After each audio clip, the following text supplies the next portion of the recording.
Candidatos se mueven entre el cambio ético y la mano dura. Todos los candidatos presidenciales que participan en las elecciones hacen promesas de lucha contra la corrupción. La mayoría de planes de gobierno apuntan a mejorar la transparencia en la contratación pública.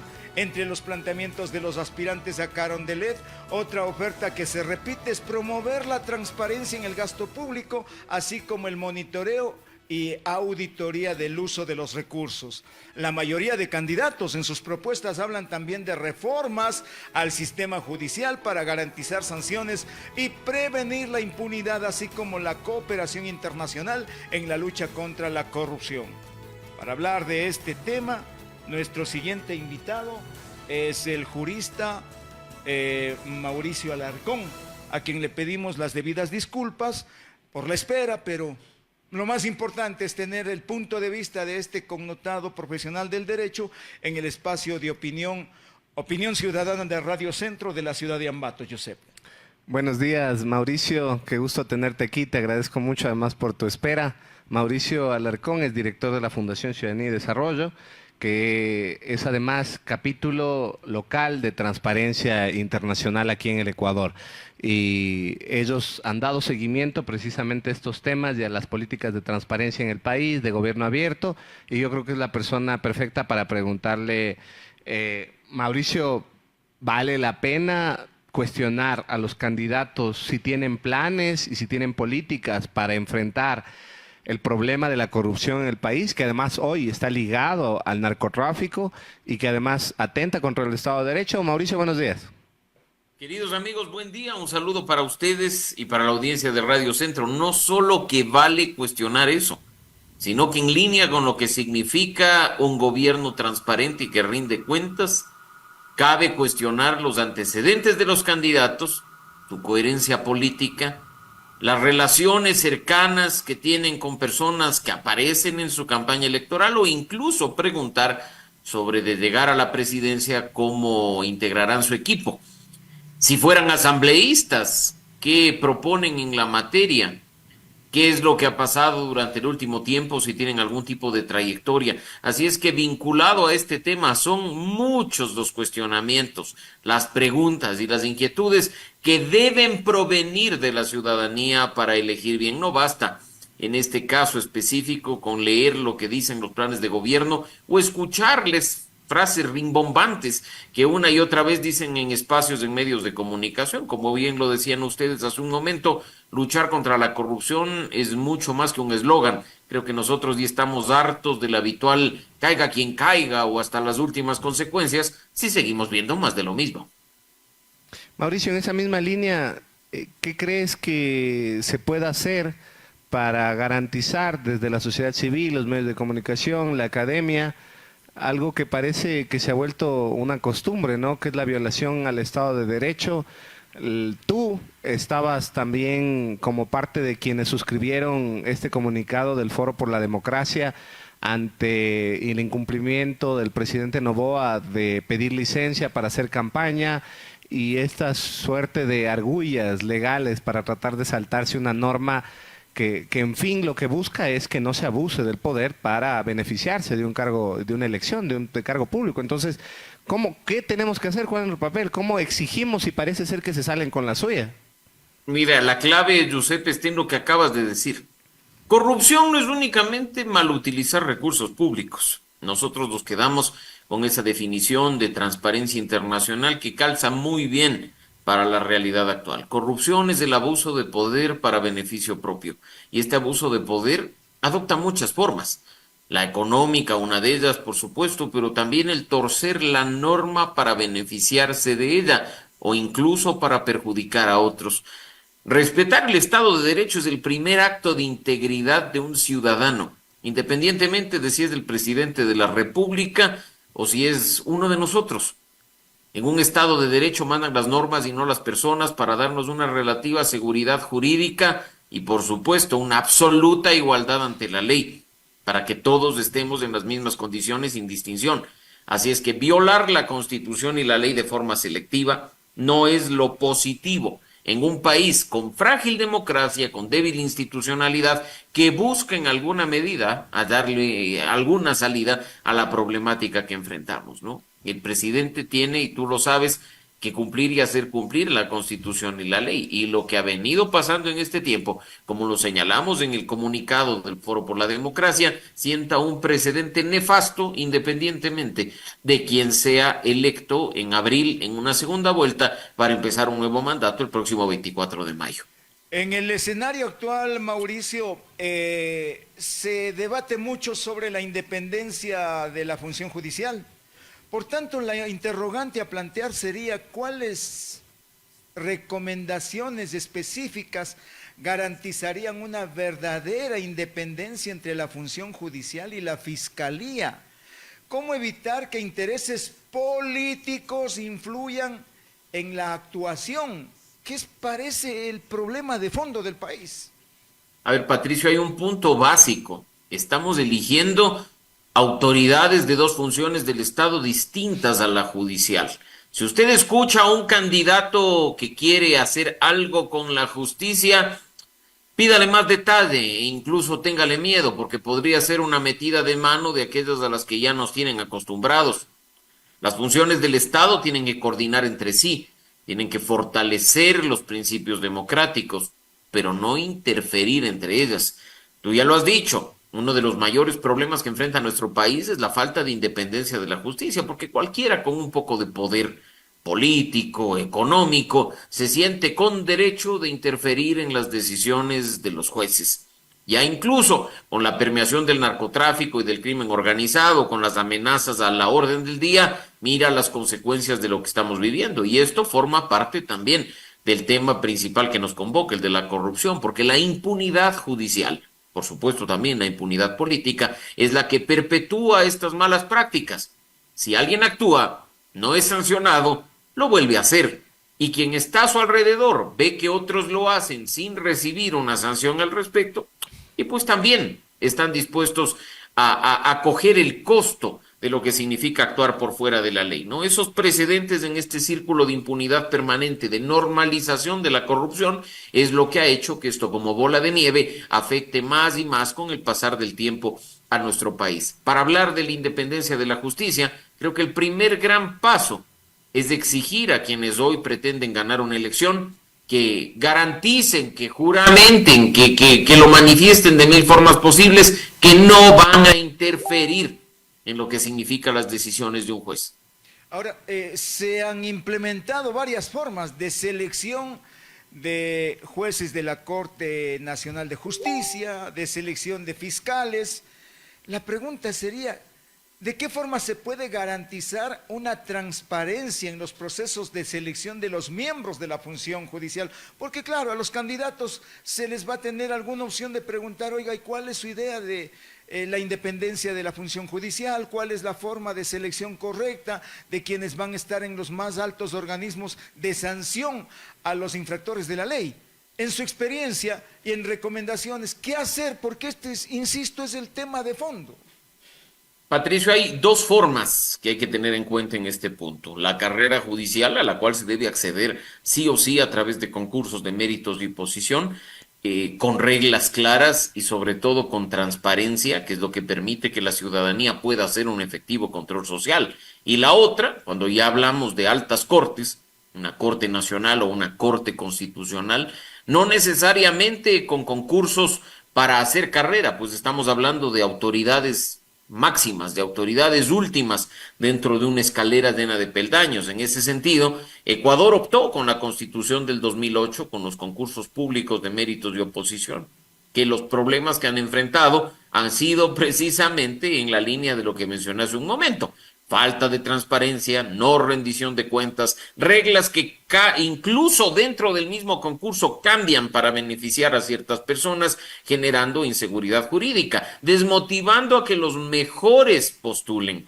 ¿Cómo puede ser posible, pues, Patricio, que tengamos este rato 2 concursos para renovar la Corte Nacional de Justicia, con 1 año y medio de retraso, declarados nulos, y el tercero, en veremos, esperando a ver si tenemos una nueva judicatura en este trimestre que pueda convocar a una renovación? ¿Es eso dable? Definitivamente no. Y la razón por la cual esto sucedió, lo advertimos desde Ciudadanía y Desarrollo, no solo emitiendo alertas, sino con los informes de veeduría, la falta de transparencia, las reglas poco claras y dirigidas, los cuestionados procesos de selección de expertos para hacer las preguntas, la forma en la que se quería llevar el concurso. O sea, mira, acá, si la gente hiciera lo que dice la norma, probablemente no enfrentaríamos estos temas, pero más bien por puentearla, por saltarla, por violarla, es que tenemos que asumir consecuencias como las que hoy estamos viviendo.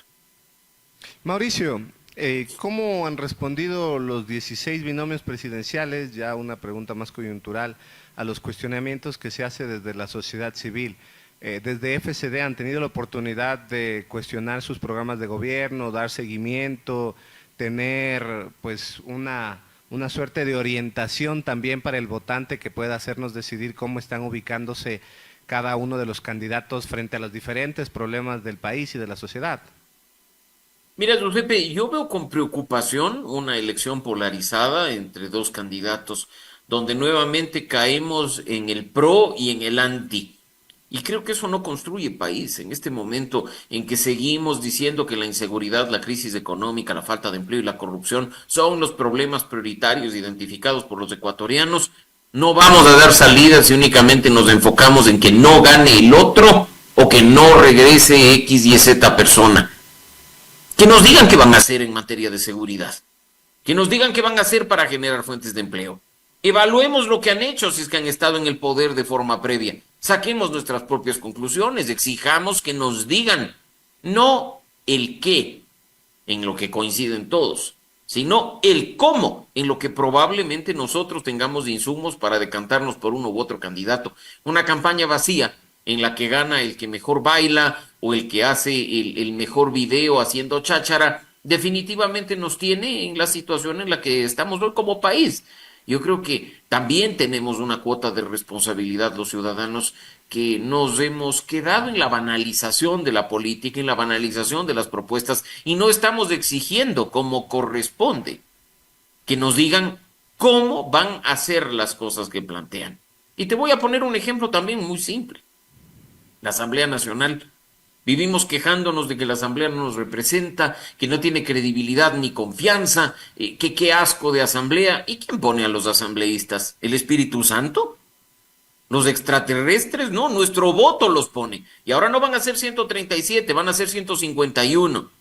Y si usted que nos está oyendo vota por camiseteros, no espere un resultado distinto. Y si usted que nos está oyendo reelige vagos, no espere un resultado distinto. Aprenda a ser ciudadano responsable y exija que quien dice representarlo efectivamente lo haga y que no solo esté ahí para negociar sus intereses particulares, los de su caudillo o los de su organización política.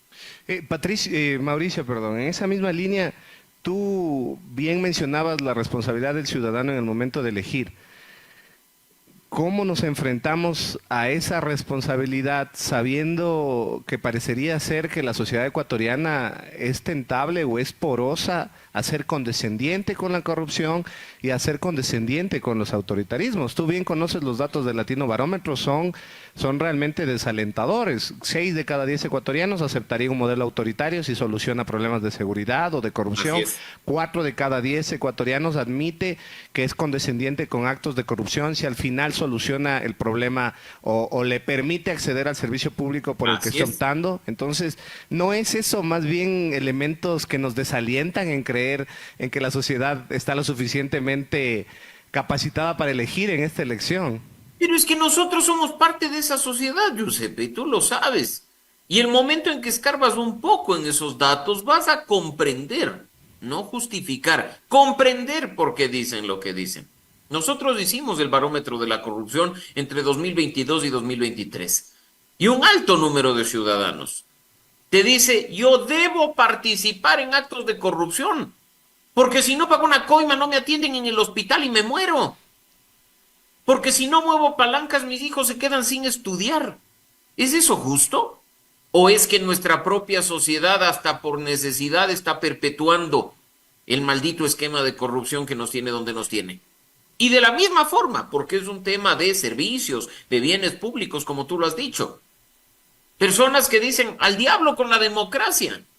Si un gobierno autoritario me va a permitir atenderme en los hospitales públicos, o va a garantizar salud, va a garantizar educación, va a darme seguridad, pues al diablo la democracia, que venga un gobierno autoritario. Pero ese es un fenómeno de una parte de la sociedad que no tiene nada que ver con aquellos, en muchos casos, analistas, periodistas, líderes de opinión, que hoy aplauden lo mismo que criticaban hace unos años, de una forma brutalmente incoherente, quedando en evidencia que el problema no es el autoritarismo para ellos, sino que el autoritario no era su amigo, como hoy el autoritario es de su agrado, o como simplemente no está en la esfera política contraria a la que ellos dicen pertenecer, le justifican y le aplauden cualquier barbaridad. La Constitución tiene que ser respetada independientemente de las ideologías. La Constitución tiene que ser respetada independientemente de si te crees de izquierda o de derecha. Las normas están hechas para todos. Los derechos y las libertades son para todos. Justificar incoherencias, aplaudir incoherencias, también nos va llevando a un abismo. Lucha contra la corrupción, crimen organizado, pareciera que van de la mano. En un país que ve cómo de a poco esa especie de isla de paz en relación a los vecinos países era nuestra costumbre. Insisto, ahora el tema de la corrupción y el crimen organizado es un tema de fondo, de consulta a los señores candidatos que ofrecen de todo. Han ofrecido asesoramiento internacional, han ofrecido en el momento de la concentración pública que vamos a luchar contra la corrupción, vamos a luchar contra el crimen organizado. Y resulta que gran cantidad de gobiernos descentralizados han contratado en estas instituciones, entre comillas, que han contratado con organismos legalmente establecidos y de representación de voluntad popular. ¿Qué acuerdos o alianzas internacionales ven ustedes viables como para que pudiéramos recuperar este espacio para la población donde el profesional pueda contratar con libertad, confiado en que sus propuestas van a ser analizadas, en que el contratante tenga la obligación de cumplir las leyes y transparentar toda su gestión? Mauricio. Pero es que, Patricio, no necesitamos ver afuera, necesitamos primero poner orden a la interna. Las leyes son claras. No necesitamos reformarlas a conveniencia, lo que queremos y debemos es aplicarlas. Si respetáramos la ley, mucho de lo que acabas de decir se solucionaría. Si no hubiera impunidad y la justicia actuara de forma puntual y no selectiva, no estaríamos en lo que estamos en este momento. Por supuesto, el apoyo internacional es importante, sí, pero primero tenemos que arreglar el problema interno. Fiscales que no deben actuar de forma selectiva. Justicia que debe aplicarse independientemente de quién sea el que esté de por medio.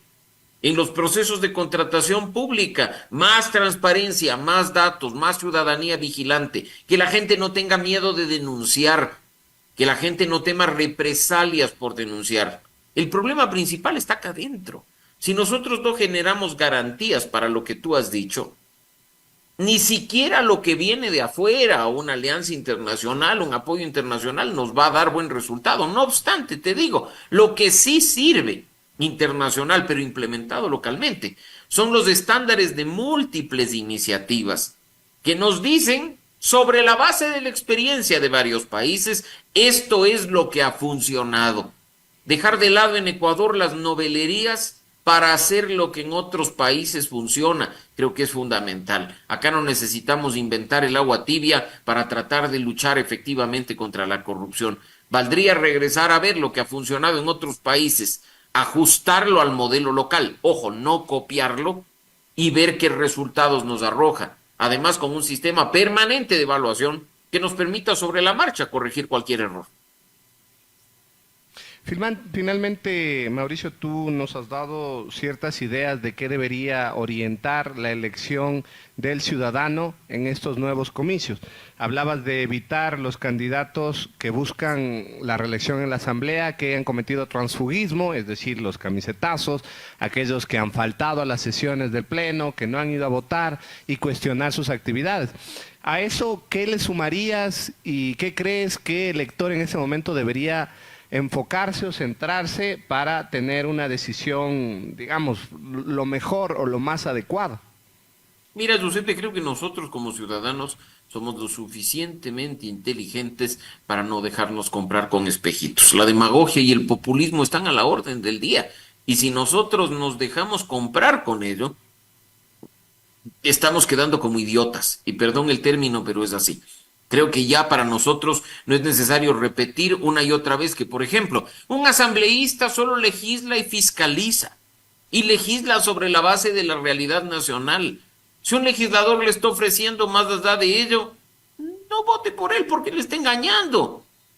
Hay que dejar muy en claro. O lo mismo ocurre con la función ejecutiva, con quienes optan por la presidencia de la República. Si alguien le dice que el 25 de mayo, un día después de asumir el cargo de presidente, se va a acabar la inseguridad en el país, me está mintiendo. Porque estos problemas de fondo que enfrentamos desde hace más de una década no se van a solucionar por efecto de una hada madrina que llega con una varita mágica, toca las cosas y cambian de la noche a la mañana. Por eso, profundicen en el cuestionamiento, pidan a los candidatos que les expliquen el cómo. Todos quieren luchar contra la inseguridad. ¿Cómo lo van a hacer? ¿Cuáles son las acciones? Todos quieren generar riqueza en Ecuador. ¿Cómo la van a generar? ¿Cómo van a dar seguridad jurídica para atraer las inversiones? Preguntar el cómo una y otra vez, sin permitir que los candidatos esquiven la respuesta, nos va a dar luces para saber elegir bien. Pero de nuevo, otros elementos como los que tú has dicho, creo que marcan indicios sobre los que no debemos elegir.